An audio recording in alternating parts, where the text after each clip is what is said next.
Topo Athletic is committed to lifelong health and better movement. Topo builds running shoes for those who get out there every day, regardless of weather, speed, energy, or mood. Their distinctive fit and feel combines instinctive human movement with modern performance and lightweight comfort to help you keep going, keep trying, and keep moving. Discover the Topo difference and step into a run experience unlike any other. Hey everybody, welcome to the 106th episode of our Fireside Chat. Today we have a very special guest, and I know we say that often because they are very special, but today is especially special. It's because we're going to be joined by Brittany Olson of Sunrise Trail Coaching. I've known Brittany for a number of years, dating back to when we both raced Black Canyon, and we didn't know each other. We just know that we raced Black Canyon together that same year. And then when I lived in Phoenix, Lori and Brittany made fast friends, and we've been friends ever since, even working at the same running shoe store for a little bit there. So we're going to bring Brittany on here in a moment. We're going to chat with her about Sunrise Trail Coaching. We're going to talk to her about a recently launched program she has called TrailblazeHER. And then, of course, we got to talk about food. So without further ado, we are going to bring Brittany out from the back room. Hey, Brittany, how are you? Hey, good. I just got a notification that Run Try Bike is going live. So, yay, we did it. Woo, yeah. No, stoked to be here. So, yeah. Almost 9 times out of 10, there's always some sort of technical glitch and some difficulty with this. And we seem to have made it here without any issues. So you must be our good luck charm. We might have to put you in the back room for every show going forward. That's right. That's right. The prep is way fun, so might as well. All right. So before we get started on the real serious topics, we need to ask our question of the day, which is what we always ask our guests, and that leads to who gets to lead the show, whether you agree with Om or myself. I already know the answer to this. I'm not ready for this. No pressure, though. Feel free to lie if you need to. Pineapple on pizza, yay or nay? There's nay. I just switched orientation. We're gonna have Jason up top now. It's every time Om puts pineapple on Instagram, I'm like, fuck you, Om. Like literally. Like almost exclusive. I'm like, no. I love how much this show has evolved to the point where, like, we had that talk with Brandon Hozak about cursing on the show, and you're just like, fuck you, like, we are not the BBC, so it doesn't matter. No. Yeah. You know what's crazy is I think last week we had 4 or 5, maybe 6 people send us memes of pineapple on pizza in various different formats. Like they weren't the same meme. They were all different. And it just become hilarious that people are now sending us. Some people are even sending us pictures of the pizza that they're eating. It's phenomenal. That's one of your knowables. That's how we know you. You got to keep that up. Heck yeah. Did I tell you guys the pineapple on pizza that I used to, like the story that I used to do when I used to work as a trainer? No, let's hear Oh it. my God. How do you not know? So I used to train financial advisors at Edward Jones. So I was in a classroom and I'd facilitate conversations. So we did an icebreaker at the beginning and I would introduce myself. And I was like, hey guys, like this one question is going to let you know that if you're going to make it as a financial advisor here or not. And I was like, do you agree with pineapple and pizza or not? And they were like, oh shit, she said, like, and every class I started it that way. So like when I was being observed by another trainer, like they knew it was coming, and everybody was like, oh crap, we got to answer this right. So yeah, so that's what I used to, for like 2.5 years, that was my intro until I left that job. Yeah. I love it. That's phenomenal. So, I don't care if you can do math. If you're putting pineapple on pizza, you're going to be broke before you know it. Yeah, that's right.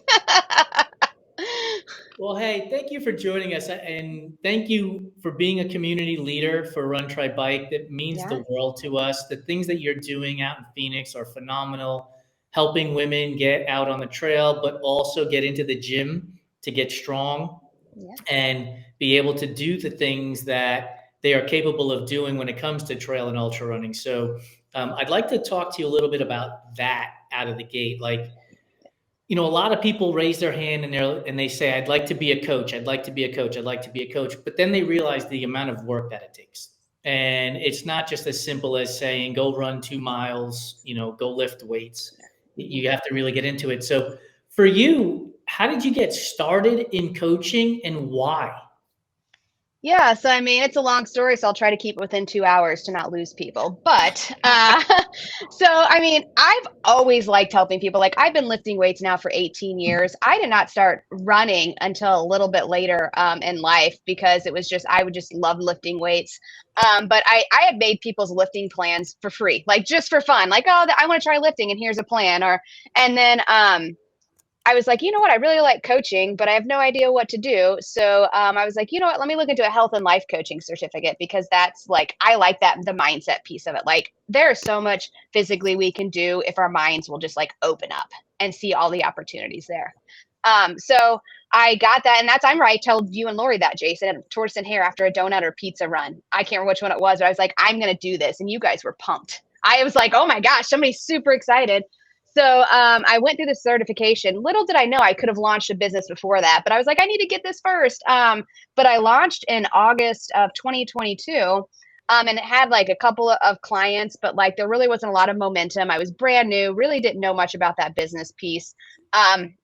And then I decided to get a business coach and just start working with them. Like I was like, I'm a smart person, but I can't figure this out. So what happened is somehow that momentum shifted from that life coaching to running because my Instagram was all trails. Like it was just all, and it just kind of was like, hey, like let's go. So I just started going with it, and then people just started like coming to me like, hey, like I hear you're running coaching now, and that was really how the actual like part of the running coaching started. The coaching piece of it though has always just kind of been there. I've always loved mentoring people. I've always loved helping people. And I feel like with my background in sports, but also just having like a lot of experiences that I worked myself through because I would isolate a lot. Not that that's good, but like I was coaching myself through a lot of like mindset things that I feel are super helpful to other people. So that's the summarization of it. So I'm going to follow that up and then I'll turn it over to Owen. But like, people are people, right? One day we like something, the next day we hate it. One day we think we want to do 100 miles, the next day we're like, yeah, maybe a 5K is cool. So how is it to be able to take the mindset coaching, right, and marry it to the run coaching to be able to bring a holistic approach to the athletes you're working with? Yeah. And you and Owen probably know my answer to this. It's asking them a bunch of questions, asking the athletes questions. I know it's a big joke with me is somebody asks me a question and I ask them 5 back. But that is what I do. Like even my current athletes, whether they're current athletes, potential athletes, whoever they are, when they ask me a question, I'm asking them a few back. So somebody's like, hey, I want to run a 50K. I'm like, tell me more about that, and then whatever they tell me is where my questions branch. Because a lot of times I'll get the answer of like, well, I just want to bump up to the next level and I'm going to do this 50K, say it's across the years, and I want to do a 50K in 6 hours. And I'm like, okay, what makes you like want to run a 50K in 6 hours? And then if I get a silence, I'm like, well, I said, like, is it like, do you have a speed goal? Is it like, hey, I want to see pretty things when I'm running? Like, is it that? And everybody's like, oh, I love trail running. I just want to run further. And I'm like, okay, like you just told me though, you want to do it on a looped course. And and all of a sudden they're like, and I'm like, go run some loops. And they'll run loops. And I don't know how many trail runners have gotten back to me and said, I don't want to run a 50K that, but that's just a silly example maybe, but like that is like, I've had that happen where people are like, hey, this is what I want to do. And I'm like, okay, tell me why. And then from there is where the questions start branching off. Because some people have a fantastic why. Some people it's like, I've trained for a 50K 3 times on my own and I've always got injured. Okay, let's talk about that. And then that's how we learn how to build up their strength. But a lot of times their confidence has already started dropping too because of those injuries and just like having to get back to it. So that's how I work. It's asking question after question. And can't form a response. You got to sit there and listen to them. And if you don't understand what they're saying, especially as a coach, ask another question. Ask them to repeat it in a different way. Because there's times where somebody tells me something, I'm like, I don't quite get what they said, and I just follow up with another question. So it's never assuming what that person wants. Yeah, I'd imagine that a big part of the puzzle is like people walking in and I think we all know this, but like not every race, no matter even if it's the same distance, is created equal because of like you're doing with different terrain, different conditions, different goals. Because for one athlete, it might be I just want to finish my first 50K, and for another one, it's I want to finish in 6 hours. And then I can imagine you're asking them these questions, and they might even realize that they're not even sure what they want, and you have to kind of like branch out and like ask them more questions. Now, when you first started coaching, was that something that you kind of figured out as you went, like being able to ask those questions through experience? Was there like, did you build your process over time of like how you branched off into those questions? Yeah. So it's definitely evolved and changed. I've always been a, you'd laugh. I always used to be a quiet child. I was one. Yeah, I know, right? You're like, yeah, right. But I was very shy. I was very quiet and I listened a lot. That was part of I was a perfectionist and a people pleaser. So that was part of it. But I grew up just like listening. Like that's how I was, which is weird now because people are like, oh my God, you can talk for hours. But, but how it started was like, I remember when I was struggling, like, I had lost, a baby through miscarriage and then going through a divorce. And I just remember trying to isolate and having a friend who did ask me a lot of questions too. And that made me start like thinking, and this person was not asking questions to be nosy, which is what was a big difference. They were genuinely caring and asking me questions and listening for my response. And I think that started shaping me more into being more intentional about my questions when I ask and really like taking the time to listen. But then like as I've gotten to know different runners, and I typically, and right now I only have women athletes, they go through different stages in their life. Like they go from heavy periods to no periods. We got perimenopause, we got menopause, we got postmenopause, and all of these things are happening. And each of these different phases in each of a woman's life is unique. And you can't just go there with a list of questions. You have to go there with one question or a tell me more or whatever it is they're saying.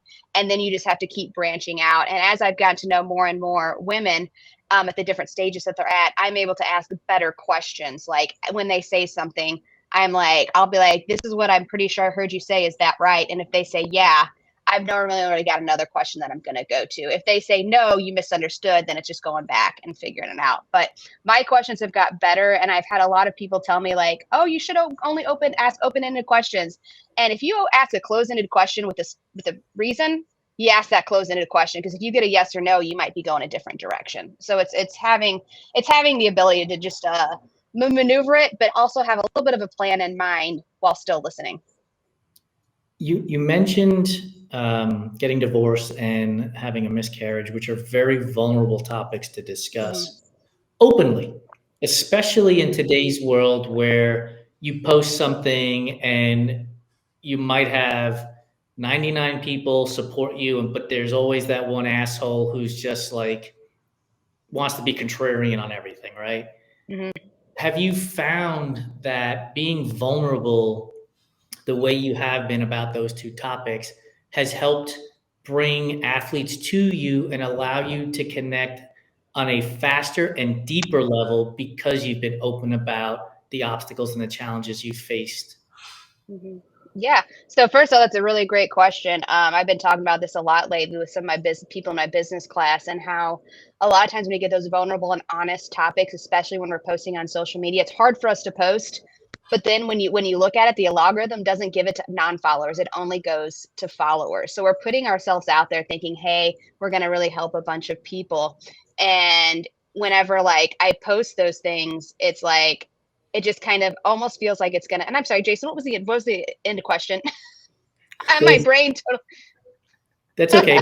Just being vulnerable the way you are allow you to connect with your athletes on a deeper and much faster level than if you're just trying to get to know each other. Yeah. Going with that. So what that does, so because it doesn't go, and we don't have to talk about the algorithm the whole much, but since it doesn't go to non-followers, it helps me deepen that relationship with the people who already invested in me. Whether they're a friend who is supporting my business by following me on Instagram, whether it's a future athlete, whether it's a current athlete, or it's somebody who's just on the fence or just learning from my Instagram page, it deepens that connection there. And I have some people almost every time it's like a super, super sensitive topic. Like I just posted yesterday, I always get a couple of DMs saying, man, I've went through that. Like, and they share. and they're not ready to share outwardly like with other people, but they're willing to talk to me because I share. So I like that, and that's why I share my story, no matter how hard it is, no matter how sometimes it's like this I might get some comments. It's like, you know what, there's more people out there who need help, and I'm not going to worry about the people who are just going to be an asshole, like, because you can't. Yeah, and I'll want you to chime in on this too. So when I talked about my disordered eating as I was training for Ironman events, and I finally posted about it, and it took me a long time, and it was really hard to press the publish button, and I made sure to publish it. I think it was on a Saturday, so I wasn't in front of the laptop when it went live. I could be away and didn't have to see it. But Christy Kennedy, who I raced Ironman Maryland with, responded to it and said, "Thank you for sharing this. I would be interested in talking to you for a story on your website and on your social platforms to help others too." And I think there's power in that, right? Like when to your point, there's always going to be somebody who's negative, right? And you just have to block that person out because 99 people out of 100 are going to be supportive. There's power in that to be able to then say that story again and again and again. And for me, it's going to touch on something you just posted about that you heard when I talked to Adam Lee from Community Trail Running, right? By talking about my disordered eating and being able to talk about it more and more and more, I'm going to be able to help those millions of people as opposed to a single person. And I know, you've gone through your obstacles too with drinking and weight loss and even just starting running. When you share those stories, does that also help you become a stronger person to then bring other people into your world and show them that they can be strong too? Absolutely. Absolutely, it does. I think that there's one person who was on our Fireside Chat, Evan Birch, who puts it in such an amazing way, and he repeats this message over and over again about like mental health. It says like a lot of these issues that we go through, like the disordered eating, for me, obesity, the mental health, depression, anxiety from a young age, that's alcoholism, and like having 3 years of sobriety now, like a lot of these issues try to isolate us and make us feel alone.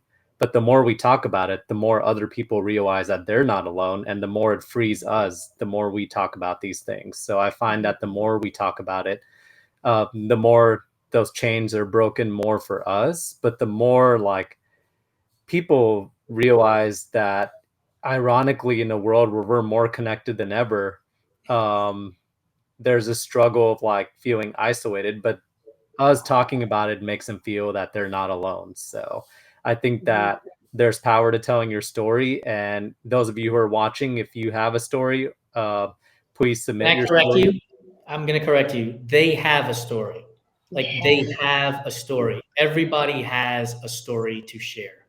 We want to hear your story because you have a story. And those of you who are watching who've already told your story on our platform, thank you so much, because you never know who's reading the story, who's going to use it as a blueprint. And you just never know who you're going to inspire to take that next step. So there's power in your story. Yeah. And I also would just add on to that is I feel like a lot of people are actually sick of the bullshit, fake, fluffy post. I mean, for real, like I see things. Thank like, you. It is like we're still seeing, and it's not just certain people, but like you see them all like dressed up or doing all these amazing things all the time, and you never see any real. It's just like, and for me, that has no. And I know it's okay for some people, but I'm like, that does nothing for me. When I see something real, I'm like, that's it. Like, that's what I need to see out here. And that's how you get connected after we have all like, sort of, we can see everything. We're so like internet connected, but to get the real connection back is being open with all those things. So, yeah. Yeah. Lori has a message for all of us. Your mess is your message. And that's 100% accurate, right? Yeah. Lori and I talk about this a lot. Like if we all threw our troubles into a pile and we looked at which one we wanted to take out, we would absolutely take our own troubles out. We wouldn't pick somebody else's bullshit. We were like, no, that's way too fucking crazy. Yeah. Here's my own bullshit. Thank you. Yeah. Yeah. Talk to us. I'm sorry, go ahead.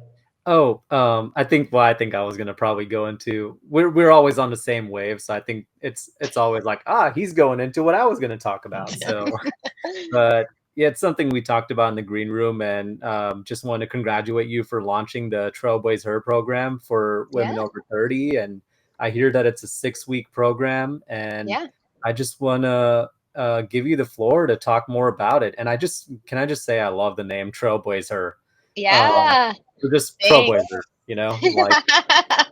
Yeah, Lori actually had to brainstorm with me a little bit before, and all the things were empower her was and strong her. Those have all been taken, and I was sitting there one day, and I was actually Chat GPT, by the way, just trying to like get some ideas. And Trailblaze Her never came up, but I saw Trail somewhere, and I saw Blaze somewhere, and I was like, and connect. So I mean, it's been like, and it hasn't been a constant thought process, but it's been like a 6 month like process, and I'm like, this is perfect. So the full name is Trailblaze Her, elevating women's athlete or women athletes, just full, but Trailblaze Her is obviously gonna be the shortened version. I plan on doing programs with that overarching theme for a long time, and have several of them, but this one is called Intros to the 4 M's of Transformation. And the 4 M's are mindset, movement, moderation, and momentum. And for me, these are all intertwined together. Like you can't have one without the other. And I'm a huge proponent of doing small changes within all of these pieces. So if you need a mindset shift, we have to make small changes there. If you want to run an ultra, but you've ran a 5K and you haven't ran anything above that, we need to make small changes to get you to that piece.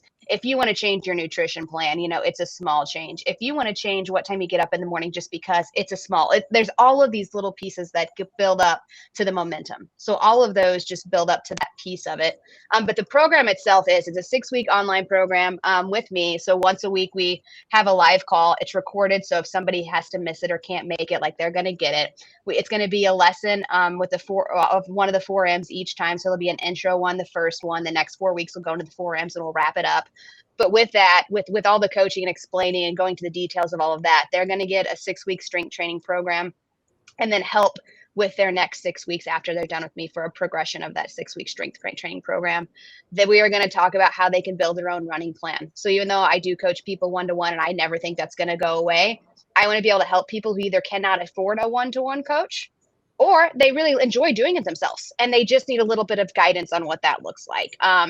So that'll be a couple of things. There's going to be a private Facebook community. It's all women, obviously TrailblazeHER, but like all women, where it's just going to be a super comfortable space where there's no judgment, where everybody can come for accountability, for support. If they have questions on form, whatever that looks like, if they need just one accountability buddy, be like, hey, how can I do this, and what can I do? Like we're similar. We both have 2 kids who are about the same age, being able to connect people who have similarities. And so that'll launch May 22nd. But since I launched it just today, I am doing a $50 discount for those 6 weeks. Which pretty stoked. I've already had some pretty good interest. I wasn't sure with just launching how that goes, but it's been really great. I've got a lot of good questions. But if you guys do go, I'll give my Instagram information at the end, but there's a whole bunch of information there, and I have a page that explains everything more in detail. But it's a really great opportunity for you to get time with a group of women who struggle with time and consistency just because of our crazy unique lives, to meet. And then once we go through, and I keep calling them lessons, once we go through whatever lesson that is of the day, it's very interactive. I'm going to ask bunches of questions. The end of the call is going to be wrapped up with you guys being able to ask me anything you want. So it's how my business coach does things. She teaches a lesson, and then at the end, it doesn't have to be about the topic at hand. It can be like, hey, I ran a marathon last year and I built my own plan, but it didn't go well. Like what can we talk about that? And so they're going to get that time in the group setting with me to answer any question they have every single week. So the plan is, if they need me for 3 hours, so they have questions for 3 hours, I'm going to stay on there. If they need me for an hour and a half, I'm going to stay there to have every question. That's really for me. That's how my business coach works well for her too, because her hourly rate, she's amazing. It's super expensive, but if we go with a group program, I can learn from others and I can still ask her all the questions that I have. So if you're going to be on that call for 3 hours, make sure you have snacks. Oh, I will have snacks. I will have water. Trail runners and snacks, especially in that's a whole other topic there. Like I'm in a peak training week right now, and like I just can't tell you how many snacks I'm reaching for. I mean, I've always been a snacker, but man. But do you get hungry? Or sorry, I gotta ask the week I get hungry the week after my peak week. So peak week, I'm hungry, but then that week after, my body's like, I want to eat all the things. Peak week, I'm definitely hungry, but the week after, I'm definitely like way more hungry. Okay. And I also, I mean, like I just like I give my body what it wants. My body knows. Yeah. And honestly, like you need the calories to recover from peak week. And that's, definitely a topic we could dive into. But I wanted to say like how refreshing it is when you have this world of like coaches and trainers, and not calling anybody out, but there's this thing of like staying grinding and like working to the extreme and like going all in or all out. And I just love there's a refreshing note to seeing the word moderation in there among your 4Ms, like moderation, starting small. I have a mantra that I have, all or something. If you can't do the 30-minute run, do the 10-minute run. If you can't do the 30-minute strength workout, do the 5-minute workout. Like do something, right? And if you can't do any of those, then do recovery. That's as much a big part of your training. But I wanted to talk a bit about that moderation. And then also the other M that I'm very interested in is the word that you have created as part of your philosophy, movementum. So talk about moderation and movementum. I actually, it's only momentum, but now I feel like I need to do movementum. I don't know why I read. Okay, well, I just created an idea for you. And I'm like, hold on, nobody take that. We got it. Sorry, but we're marketing geniuses here, even when we don't mean to be. I swear, look at the post. It says movementum. I'm not man, crazy. I got a typo then. I got to work on some things. No, it's not a typo. You better go put the TM above it right now. It's not, I didn't think that was a typo. I thought that was an ingenious idea. Like that. Okay, sure, that's what it is. It's an ingenious idea that I didn't even know came out of my noggin. That's how good it was. So now I have to reframe everything. It was a Freudian slip. Yeah, exactly. But no, so moderation, and I think a lot of people they don't know how to think about moderation in terms of ultra running. Like when people hear ultra running, they don't hear moderation. They're like, oh my gosh, you're running a 50K. And I'm like, dude, there's a 250-mile race this weekend. 50K is nothing. But it really is something, guys. For you about to run your first 50K, it's a huge deal. Just so you know. Huge. Yes. But yeah, so really how I teach moderation is it's about keeping that balance, and I hate the work-life balance. That's not what the balance is. The balance is you having your unique needs and must-dos and those non-negotiables in there, building those into those like what you want to do and how, and those things that sometimes just like come up. That just, so it's finding the balance between all of those things and how does that look. So say for like everybody, like I work a corporate job, I coach, I'm married, I have a stepdaughter, I train for ultras. Like there's other things that happen too, there's swim lessons that Gia goes to. There's just always these things. And I have to find a moderation in how much I can run to train, say for a 50-mile race. How many miles can I actually run in my life? Not what's the ideal amount, because there is an ideal amount if you have nothing else going on. But what is my ideal amount? Because that's my moderation. What am I eating on these runs? What time am I eating? Like when, so I don't miss a meal, because when I'm doing my corporate job and then I'm go straight to coaching, I have to make sure I'm eating when I need to and eating what I need to, and making sure I'm not binging at night because I didn't eat enough throughout the day. And then along like with weightlifting, and that's what Ohm touched on there, where he's like, if you can't do your normal workout, do a 5-minute one. And that's what I do too. And I preach it to my athletes. I'm like, if you can't get your strength training in, and we have mobility and strength, do your mobility. And they're always like, but you love strength training. I'm like, fuck strength training today. Mobility. Like seriously, getting that range of motion, getting those hips, keeping those hips loose, especially when it comes to trail running, it's vital. So if you have to cut something out, do your mobility for 5 or 10 minutes. Get it done. It doesn't matter how strong you are if you can't move at all. It doesn't. I follow a dude on Instagram who's, I wish I could remember his name. It's the bearded something, but he is the most mobile guy I have ever seen. And I thought, I'm watching what he can do, but how he got into it is he was a bodybuilder, but his body hurt all the time. So aesthetically, he looked great. And a lot of people like that aesthetic look, but he felt like shit. And he's like, I still want to look muscular, but I want to feel better. And Mhm. he didn't take a big break from strength training, but he took a break from bodybuilding, I think is his story. And he started doing mobility, and the ways he can bend is just like, I don't even know if you need to bend that way, but I'm still super impressed by it. But it shows that a lot of people still focus, this is still about moderation. They're still focused on the aesthetics of what they're doing. They want to look good, which is totally fine, but there's so much focus on it. They don't think about the pain. They don't, or they think about it, but they're like, I look good, so I don't care. So it's having that moderation in your brain of even knowing what you're doing to your body and saying, I need to back off because I don't feel right. What's going on? I think the key that you mentioned there is knowing your body, right? Like when I raced Cocodona a number of years ago, my peak weeks were like 60, 65 miles. And I know people who are running upwards of 100 to 120 for marathons or 50Ks. But I know my body, and I know that I want to go swimming. I know if I ride my bike, I know if I do my strength training, I know if I do my mobility and my core work, like all of those things are going to help me from a health perspective to get to, the 100-mile finish line or whatever.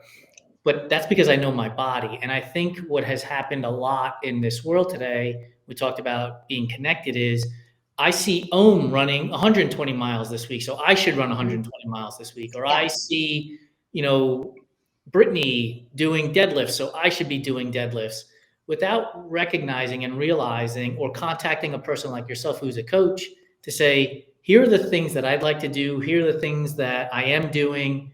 Can you help me improve on this? And being able to lay the groundwork so that an athlete can go from A to Z in a way that gets them to know their body as well as they should know it when they're involved in these sports. How do you bridge that gap? How do you bridge the gap of social media influence and reality? Yeah, it's tough. I mean, even sometimes for me mentally, it's tough, but even coaching other athletes or talking to just friends about it, it's a really tough space because you see these people who are doing awesome things, whether they don't even have to be lead like the elites. It can be people who are those everyday athletes, but you see their mileage, or you see like what they're doing, or you see what they look like, or you see what they eat, and you're like, I should be doing this because that's what they're doing, like you just said. And a lot of times it starts with asking those questions. Again, like they're like, because I do get questions a lot. And it's funny, my athletes normally start with, I trust you, but I have this question. I'm like, guys, you don't have to tell me you trust me. It's okay to have questions. Like, just so, but they'll be like, well, I saw this person on Instagram and like, they're doing like the same 50K and this is what, they're doing. And I'm like, okay. And I was like, and I said, do you know what their goals are? And they're like, well, no. And I was like, okay. I said, let's talk about what your goals are. Like, let's just have that talk. So we go back through and we make sure their goals are still the same. And as long as their goals are still the same, it's like, okay. And I will explain why. I don't hide secret. Like, I don't have this big secret. Like, I'm a coach and I don't want you to know so I can keep coaching you forever. I don't hide anything. I'm like, here's why I have this set up this way. Here's what's going on. Like, this is why. And like, if somebody's like, well, like, I don't think I can fit, like, they'll do it. Like, I don't think I can fit strength and mobility. And this person online never, ever does strength or mobility. And I was like, first of all, there are very few people who don't do strength and mobility who can recover quickly, who can keep doing this longer into life. Because I have everyday athletes and they want to do this for a long time. These people are normally ones who are running super fast, whose bodies can take it for a while, and then just burn out, but a lot of getting it. Just, I don't, but it is. So it's the cost of what it does. Like, if you want to hear how people more, so that kind of thing. Lost my train of thought on that one. Sorry. It's all right. Somebody's popping fireworks right now. It's all part really? No, whatever it was gone. Technical issues are always just part of the Fireside Chat. I was like, I was bridging gaps and stuff was happening, and I was like, I don't know what's happening. But it's making them think about like what they told me in the beginning, if anything's changed, and sometimes it has changed. and just letting them know, like, okay. And then a lot of times it's like somebody's like, well, this person's doing this kind of training. And I'm like, okay, like sometimes I even ask who it is and they tell me who it is. I'm like, that person has been running trails and ultras for 25 years. Their body's a little bit different. Like this is your first ultra. So sometimes it's just even setting those, because I set expectations up front very clearly, just so they know. But then again, when you start seeing those social media things, they're like, well, this person does this. And then I'm like, yeah, that person's been an elite runner for 8 years. Like that's, so sometimes it's just letting them know, like, it's just, we're all different and unique. And that's why I'm willing to share in a group program too about how to help yourselves and how to progress your runs and how to get to your first 50K or 100K or whatever that is, because I don't want to hide it. There's always going to be a need for coaches because people need people like me to ask them these questions, keep them on track, give them strength training plans that are actually applicable to like what they're doing in life and in running. So like, that's just why I say, like, it's about, for me, it's about never having a secret from your athlete. It's telling them all the things and letting them know the truth. Because sometimes it's hard to tell, because I have a few people who really like to race, but they have certain goals. And I'm like, hey, you can race more in your training block, but we have to adjust what your goal is for your A race, because it's not going to be what you want it to be if you're racing this much in between. So, yeah. Yeah, it's we live in this world now where like you can see everybody else's stuff, like on Strava, you can see what everybody else is doing with their workouts. And people want crowns, and I'm like, no, we don't want crowns, because that means you're running too hard during a training run. Yeah, I mean, there's just a massive like influx of like things going on, right? Look, you got Strava, you've got people going after FKTs, you've got like social media. And this is leading into the obvious question that Jason knows that I ask like every coach and trainer, and just to see if they'll go on a rant of fury about it. But like social media and the perception on social media of like some people showing only part of like the work, or like showing what we call the sexy workout. Like you see those videos of, again, not calling anybody out, like the influencer who is running fast on every single run, or doing like box jumps in their training and like doing these like dynamic lifts, but you hardly ever see, and you're very good about portraying this, but like you hardly ever see like, this is a mobility session, this is me with my foam roller, like people don't realize that that's part of the work, that unsexy part. If anything, it's a big part of the work. So talk about that a little bit and how that perception needs to change and how you're doing it on your end. Yeah, and I mentioned a little bit earlier how a lot of people are kind of sick of the bullshit ones, like seeing all the good all the time. It's like, that can't be real. Like, that's not real life. But again, and as you said, like one thing that first of all, I always show mobility because I want people to do it. Like, that's always a thing. But my business mentor, she put it in an Instagram post recently, and one of the things she had listed was like what decisions to make. And one of her sentences, all it simply said was, decide you're okay with being boring.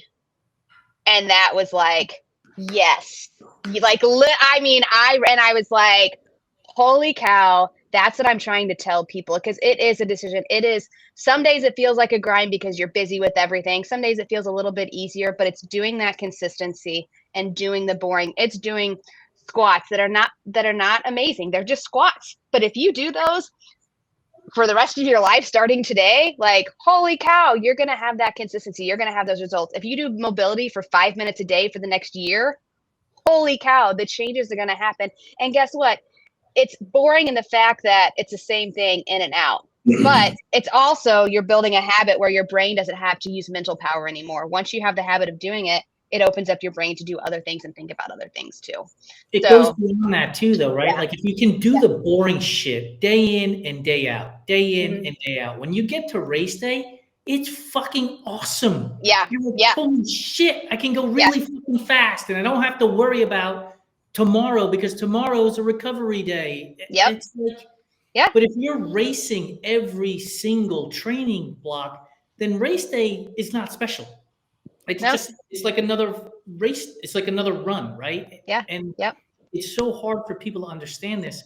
You guys mentioned Strava earlier, and begrudgingly, I'm going to go back to it because I need to find cycling routes out here.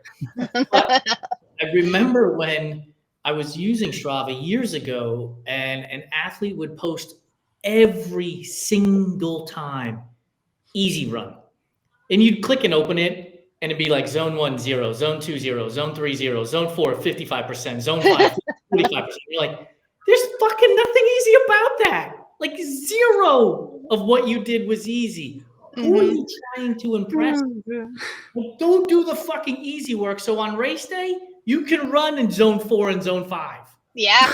Oh yeah. Yeah. You don't red light it. You don't red light it during training. I mean, we have workouts obviously, but yeah, those, man, that's short intervals, 30 seconds, right? Like exactly. a minute, maybe a mile repeat on a longer day. But that, like an entire run for 2 hours at zone 4 and 5, and you're calling it easy run?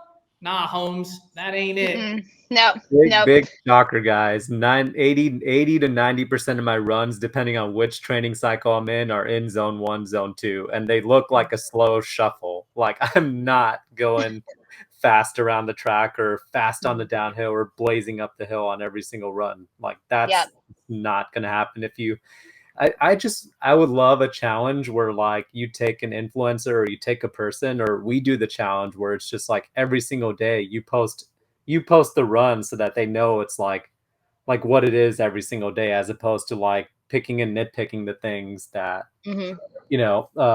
like are sexy and glamorous. Yeah. And it's for all sports. It's not just runners, cyclists, triathletes in cycling and swimming as well, right? Like it feels as if we don't show off a number that it almost discounts the workout. Like the work didn't happen because we didn't hit a perceived number, right? Because it's all perception. I don't know what your ability is to swim 100 yards. It might be 110. How do I know, right? It might be 210. How would I know? Like 230 right here. And good for you. Like, that's great. Congratulations. I have no idea what that means to me, and I shouldn't, because it's not me. But like, well, I say it reminds me, like, I remember as a kid, they probably still say it. I hope they get rid of it eventually, but it's like, always give 100%. Pro athletes don't even always give 100% because our bodies cannot give 100% all the time. Like they're given 60 to 80% in practice. And I'm not dissing pro athletes. They have to maintain that elite status that they have. And that's what I try to share with my athletes lately, because it kind of struck me. I was like, I hate that phrase. How can I explain it? And I'm like, think of it this way. If those athletes are going 100% all the time, they're not elite athletes. They're on the bench. They're injured. They're not playing. Like they're given 60 to 80% at practice because they have to do practice to stay in shape, but they're going to give 100% or, whatever they can in that game. So if we're talking pet peeves, my biggest pet peeve is when somebody says I gave it 110%. Oh yeah. You can't 100%. You can only give it 100%. If you're at 110%, that's your new 100. That's your new baseline. That's where you're starting at. I don't understand this. Yeah. It is funny. There's a lot of sayings that I feel like, go big or go home. I'm like, first of all, I like being home, but secondly, like, but it's just like, why do I have to go big all the time? Why? But so it's, I don't know. There's all never miss a Monday. Watch me miss this fucking Monday. Challenge accepted. It's just insane. I mean, people ask me how I race as much as I do, and I'm like, because not every race is my A race. Some of them I'm actually just going out to train. Yeah. Supported training runs. Those are some of the best ones. And the only time I have to make sure an athlete knows it's a train, or like make sure they're going to treat it as a training run, you cannot finish in under this time. Like that's the rule, because I promise I'll use it as a training. And I know, because I've been the same way where I'm like, this is a training run. And all of a sudden I'm like, oh no, this is not a training run. Oh no. Like, so it's definitely a mindset thing to knowing who cares about our score on ultra sign up. Like who cares about that? Like, This is why I don't register for races as training runs, because I don't have the governor. Like, for me, it's all gas, no brakes. It's fucking show up and blow up. Like, lives on, races on. And so I cannot do it. It's damn near impossible for me to get to a starting line and be like, well, I'm just going to take it easy here, because I could just take it easy at home. I don't have to be at a starting line to take it easy. But this goes back to what we were talking about earlier, which is you have to know yourself. You have to know who you are. You have to know what motivates you. You have to know what keeps you going. Otherwise, you can get hurt, right? You can get injured in different things or create burnout. Like if I was to register for races to just do training runs and practice in a way, like I would get burned out because I would get so hyped up and I'd be ready to race. And then I would have that depression of why aren't we racing kind of thing. And if I kept repeating that, eventually I'd be like, I'm just fucking not doing it anymore. So for me, the race day is the special part, which is why I also say, like, if you're racing every training, man, then race day is not special. Race day is just another day. So for me, I can't do that. And I think it just goes back to this whole idea of knowing yourself. And if you're trying to figure out who you are in that sense, find somebody like you, Brittany, who can ask you 5 questions to their 1 question, right? And help them work through that process of not just the physical side of it all, but the mental side of this. Like I always tell people, like these sports are fucking hard. Like I don't care who you are, they are fucking hard. Like you could be joining the book club where you're not in the physical activity side of it, but you still chose to do the physical part of it, and it's hard. So get to know your body, get to know where to put different things on a training plan. Work with somebody like yourself. Adina's commented on our Instagram, and she said forward is a pace. Just saying, and she's correct. But find somebody like her who's also a coach. Find somebody like Adam, our other community leader, who's a coach who can help you put these building blocks together so that you don't burn out, you don't get hurt, and and you're constantly reminded as to your why for doing these things. Yeah. Oh yeah. Totally agree. Yeah. And I actually don't race that much, but mine's pre-race anxiety. Doesn't matter if it's going to be a training race or not. My stomach hurts so bad and I can't eat. Once I start, I'm fine, but I hate that first part of it. So for me, I'm not like Jason where I just go balls out, but like I have to like, it's not fun for me to have that stomach ache in the beginning. So like I love the training process. I say that I love training. Oh my gosh, I have a blast. And then all of a sudden it's the night before the race and I'm like, why did I sign up for this? Why didn't I do the 5K? Like what's happening in my life? And then once I start, I'm fine. But that pre-race anxiety for me is my reason I don't race as much. Oh my God.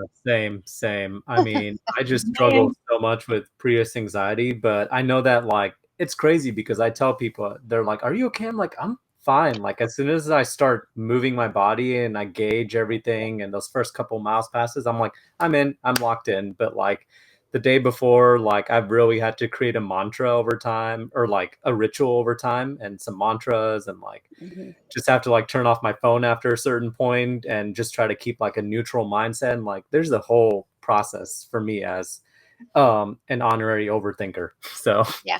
You guys need to either race with me or have me on your crew. And I'll tell you a story. I raced Ironman Louisville a number of years ago, and I was with a friend. It was her first Ironman, and we're standing in line to get ready to jump in the water. And she is petrified, like her face is white. And I'm like, are you okay? And she's like, I'm just so nervous about this. And you have to walk in a line for a while before you jump in the water. It's a drop. It used to be a drop-in start. Race doesn't exist anymore. But we're standing there, and I get this feeling of like euphoria and this look on my face, like, and she's like, what are you doing? I'm like, I am peeing in my wetsuit and it feels so good right now. It totally broke her. She totally laughed and she like just relaxed and she got ready to race and she had a really good race. But it's like, it goes to that whole idea of like the race anxiety and the stress and everything about it. And we work really hard to get to the starting line and get to race day. We all do. And that's why for me, like the journey is so important and the race day is my victory lap. Like I want to perform, I want to do great, but it's not indicative of the 16 weeks that I've just gone through in training for the event. And I think if we can take away that edge a little bit, then we can have fun. So I happily volunteer to be somebody's humorous sidekick at the start of an event to get you over that race anxiety and those stomach aches. Like I'm gonna make you wear a wetsuit to my next ultra, and at the start line, you're gonna have to pee in your wetsuit. If it makes people laugh and gets them like past the anxiety before the gun goes off, I'm all in. Let's do it. Oh, that would kill me if Jason shows up in a wetsuit to crew you. That would be that is premium content right there. We'll go get Blue 70 has the floaty shorts. And I could get those instead of a whole wetsuit, and I can just run in those too for a little while. Hey, guys, if you want to do what Jason does, use code RTMAG20 to get 20% off your RTMAG24. RTMAG24. RTMAG24. Brittany, before we jump into the rapid fire questions, tell us where people can find you besides here on Instagram if they want to learn more about you and then join your Trailblazer program as well as bring you on as a coach. Yeah, totally. So, I mean, the big piece is Instagram, because that's where everything's linked to. Like, my group program is the very first link. My website's like the second link. So my website is www.sunrisetrailscoaching.com. I try to keep it all the same.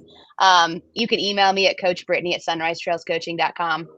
But yeah, those are really the main pieces that you can contact me at. But Instagram's probably the best. It has the most content. If you're just looking to learn some stuff, jump on there and follow me. Like, I'm putting out tips and solutions and different things. So I'm totally good with that. So yeah, but excited. Awesome. Reach out. So you ready for our rapid fire questions through food choices? Yeah, I'm nervous because I'm going to have questions. No, this is bullshit. Like, all right. stop breaking the rules. Like, show your athletes that you can actually answer a question without asking why. Oreos. Do you go OG, double stuff, or those other products that they make which are nonsensical, the Thins and the Cakesters? Oh, it'd be OG. I haven't had an Oreo in a while, but OG. Yeah. And the straight up variety, the chocolate with the vanilla middle? Yeah. Oh, yeah. Straight up. Yeah. If we are talking about potato chips, what's your favorite flavor of potato chips? Jalapeno kettle cooked. Ooh. Nice. Yes, I got it right. I had an assumption that you might go like dill because of the saltiness that comes with the dill, but jalapeno is a good option. It's a good. I like dill chips, but you said I had to pick one, and jalapeno. If Greg's grabbed me something from the store and it's a snack, it's the jalapeno kettle cooked. You followed the rules. Congratulations. You guys need to try Honey Dijon. That's like my go-to kettle chip. Oh. It just hits right when it's in your crew bag, when you're in your drop bag later in the race, and you just start snacking on those. Something about those just hits right. But kettle chips for sure, it just hits so good on the trail run. Just about everything is right. I will say trail running chips. A lot of times I take Pringles only because they're easy to grab. Like they're stack. But it's not because they're my favorite chip. It's just easy to grab those out. So anyway, candy corn. Is candy corn a real candy, or is it earwax covered in sugar? It's earwax covered in sugar. That's didn't you see my face as soon as you said candy corn? Yeah. I'm like, ew. I could see the look of disgust. Yeah. They've been using as their marketing supposedly for years. It fucking works because they're still selling it. Yeah, there's huge bags around Halloween. Like, I'm like, who's buying this? They have them at Costco, and I'm like, who is buying this? All of that crap. Everybody makes fun of the grandma candy dish, but the shit's still selling, and making a killing on it. The butterscotch little hard candies, man. Those things, Werther's, they're just out there. Yeah. Easter wasn't that long ago, so out of these 4 Easter candy choices, what are you going with? The hollow chocolate bunny, the Reese's peanut butter egg, the Cadbury cream egg, or regular old plain Brock's jelly beans? Reese's peanut butter egg. You didn't even need to go after that one. Yeah, that's it. Like the peanut butter egg over the Christmas tree? No, so I think all the shapes taste the same, and they taste slightly different. Of course they do. It's the same fucking product. The cups taste different. The cups have more chocolate than peanut butter. The shapes have more peanut butter than what the cups do. The marketers at Reese's are thrilled to hear you talk about some difference. They're like, sell more. The cups and the shapes are different. I love it. As long as nobody's having that caramel Reese's peanut butter crap. What is that? Ew. It was a whole Super Bowl commercial where they launched like a caramel version of Reese's peanut butter, and I'm like, but the point of it is the chocolate and the peanut butter. We don't need caramel. No. Have you seen the new Reese's medals? No. Yeah, it's shaped like a medal, like literally, like if you just won an event, or like when we finish events, they give us a medal. They You have know, a if I Are ever they? become a race director, I might just give those out. I know. I was gonna say, do those taste like the peanut butter cups or the shapes? Did you did you did you test it? I almost, there's like this thing with the Olympics of people biting their medals. I almost want to like paint them in the fool's gold and give them out and see who bites into them and goes, okay. Yeah, like, all right. The only problem is that, like, Brittany, you can't give those out in Phoenix. The winners would just get handfuls of melted chocolate. I mean, right now, but there's a space for that, like in December. On December 23rd, I think we can actually hand those out. Yeah. One day. One day. Are you a fan of licorice? Yes. Red or black? Red. Red vines or Twizzlers? Red vines. Do you use it as a straw? I haven't done that in a while. I forgot about that. Like, I could say not anymore, but I did. Yeah. Is a hot dog a sandwich or a taco? Oh. I gotta go with taco because it's not a sandwich. I can't give it a sandwich status. I don't know. The bun is much thicker than a tortilla is going to be, so it's got to be a I sandwich. know, but it's a hot dog. It's not a fucking sandwich or a taco. Like, I know. That one threw me. That was a good one. Are you a fan of hot dogs? I love hot dogs. Yes! Yeah. We left Lowe's one day because we're converting our van, and there was a hot dog vendor outside, and I don't even know what was on this hot dog, but I ate it. And we've left a concert in LA before, and the vendor outside was selling hot dogs. He was making bank. It was $10 a hot dog, and you better believe it was wrapped in. Oh yeah, and we ate it. It was like 11:30 when we were hungry, and it was just like we like grabbed it. We should have got two. We got one, and we were like in the corner, like stuffing it, like just eating it, and it was yeah. Hey guys, this is our last fireside chat. We'll now be run, try, bike, hot dogs. Yeah. Well, we'll see you at the crypto arena now that Jason's here in LA. $15 a hot dog. Holy crap. That's what I was like, well. What are you putting on your hot dog? And before you answer, I'll explain my hot dog assembly. So Coca Donut Week, and Lori had told me that they were going to have vegan hot dogs at the top of Mingus. And so I told my crew, I need vegan hot dogs at the top of Mingus, and it has to be like this. You need the bun, crumble some chips, put some mustard, put the hot dog, put some mustard, and then crumble some chips on top of that. And it is the greatest thing ever. Salt, the meat, the mustard, tangy, the bread. So when you're assembling your hot dog, what's the assembly process for your hot dogs? Okay, so good question. Because at home there's more basic ingredients because I don't keep chips here all the time. I said I love jalapeno chips. I do. Like I get a party size bag, and it's for me. I am the party. So like, but so if I would have chips at home, it would be I've never crumbled them underneath, so I need to do that. But I do mustard. I love mustard. No ketchup does not belong on a hot dog. So I put mustard on the bottom, hot dog, and then more mustard, and then I'll put chips on it. If we have some good sauerkraut, I'll even put a little sauerkraut on top of it because I love sauerkraut.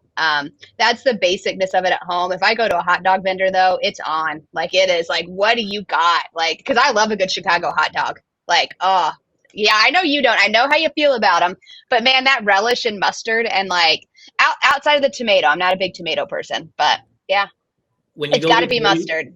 Dirty Water Dogs in New York City. This is where you wouldn't use ketchup. So you put a line of mustard and a line of ketchup.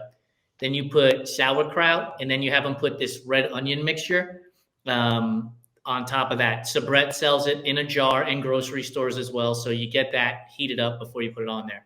And that combination, perfect dirty water dog out of New York City. With ketchup though, like what does that do to it? Because I'm such a mustard person. It adds the sweet into the whole combination. Okay. I'll be open-minded about that because I'm willing to try something like that. Yeah. So pineapple was a nay. Our Food Fight Friday from last week was you have 4 choices: plain, pepperoni, sausage, or mushroom? Where are you going? Oh man, you don't remember this. I answered that one without even a question. I said mushroom. Ooh, okay. I love that. I do love mushrooms. Yeah, mushroom for sure. Like it's not that I don't like sausage at all. It's just more I love mushrooms. So put them on the pizza. Yeah. Favorite ice cream flavor? Oh, I don't eat much, so it has to be non-dairy. I can't do dairy ice cream, but there was a some kind of cookie dough one that I was Halo Top cookie dough, and it was coconut milk ice cream, and that was really good. But then there's an oat milk one that's cookie dough too. So it seems like it's cookie dough. It's a different kind of milk probably. Yeah. Trader Joe's. I'm sorry. Go ahead, Jason. I was going to say the best type of non-dairy ice cream you can get is either cashew milk or oat milk, because they both have like some fatty content. And it's weird because oats don't have fat in them, but Yeah. oat milk creates like this fatty content that Oh. allows it to be closer, doesn't like freeze. Like almond milk freezes so hard. It's terrible. Yeah. I tried a soy ice cream and did not enjoy it either. It wasn't the frozen, it just didn't taste like there was something missing completely. So yeah. Yeah. If you can make your way to Trader Joe's, they have like these Oh. oat milk sandwich bars, ice creams that are so good. They're just amazing. I'm gonna have to look. I don't remember seeing that. We go to Trader Joe's and I don't remember seeing those because I always look at the ice cream, but maybe I'm just missing the sandwich part because I'm always looking at the little cartons. They're so good. Okay. Top 3 candies. Peanut butter M&Ms, Reese's, the shapes, not the cups. I'm kidding. but but no, peanut butter and M&Ms, the Reese's cups, Reese's shapes, and then Reese's Pieces. Are you getting the chocolate and peanut butter theme? I see that. Those are my yeah. I'm surprised to hear that the peanut butter M&Ms are at the top of that list. I don't find their consistency to be as good as the Reese's Pieces ones. It's been a switch actually in the past 2 years of my life. Reese's peanut butter cups have been number one like my whole life, and I don't know what it is. I think Greg brought home some peanut butter M&Ms once, and I hadn't had them in a while. Now they're like my go-to. Like I don't crave sweets, I crave salt, but when I want something sweet, I like to be able to just put a little handful in my hand and eat it because like I don't need to eat a whole like thing of sweets when I get it. So I like having bite size. It's like the dark chocolate peanut butter cups from Trader Joe's. Holy cow, those are amazing. But I like the little things like that. Last question, because you've been so gracious with your time. Last question. Brownies. Are you the kind of person that wants the edge with a little bit of hard crust on there? Oh. Or are you going right to the middle and getting the gooey center? I'm going to the middle. What I'm do you pretty put sure I'm on going top to the of your middle. brownie? Nothing. Nothing? No nuts? No ice cream? Well, definitely not ice cream. But no, like, no, Straight I don't know. chocolate. I was like, I haven't had a brownie in a while, but normally I go for the middle and then I just eat it. And I like it when it's still warm. So I don't wait for it to cool. Like you get in the middle, it's still gooey and you can take a spoon. You don't even need to like cut a piece. You just spoon it out and just eat it. Like maybe that's where I was confused. I'm like, wait, like what, why are we're just getting a spoon and we're just eating it. And then we're leaving the edges, like just the edges for everybody else. You go that's from you're like, I don't really like a lot of sweets, maybe a couple of M&Ms. Like, give me the spoon. When it comes to fresh, I don't think Greg even knows this. He's never seen that. But like when I was single, man, if I'd made a brownie thing, I would eat from the pan and just eat in the middle. It was just like, don't worry about me. You're lying. You wouldn't even bake it. You just put it in the bowl, mix it up. And just go with the spoon. Yeah, especially if it comes with chocolate chips in it. Just like, Yeah. I love it. Brittany, thank you so much for your time. Really appreciate it. SunriseTrailsCoaching.com. Follow it on Instagram. Go to their website. Check her out. She'll help you with your mindset as well as your physical ability to get to your finish line. Brittany, thank you so much. We'll see everybody again next week on our 107th episode of Fireside Chats. Yeah. Thanks, guys. Thanks, Brittany.